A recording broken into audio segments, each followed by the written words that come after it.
ఉత్సవ వాతావరణం సంతోషంతో మెరిసింది. పవిత్ర నదీకి దగ్గరగా ఉన్న యువ వ్యాపారుల కూతురి నాట్యంలో ఆమె రంగురంగుల వస్త్రం పూల సమూలానికి తేలింది. మరియు ఆమె కళ్లమీద విలువైన తాడు మెరుపు ఇచ్చింది.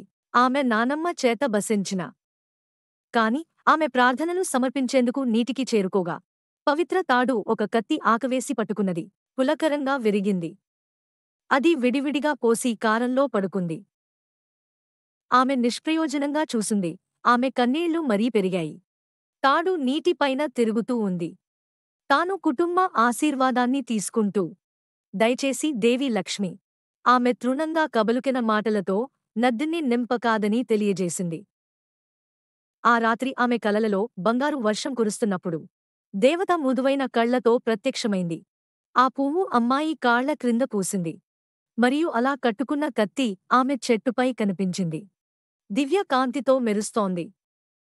నా కొడుకు లక్ష్మి యొక్క స్వరం పనితీరు వంటి నిజమైన భక్తి మీ హృదయంలో ఉంటది, ఏ తాడులో కాదు. అమ్మాయి పవిత్ర తాడు తిరిగి వచ్చినట్లు లభించింది. దివ్య ప్రేమ సృష్టిని మించే విషయాలను అర్థం చేసుకోగలిగింది.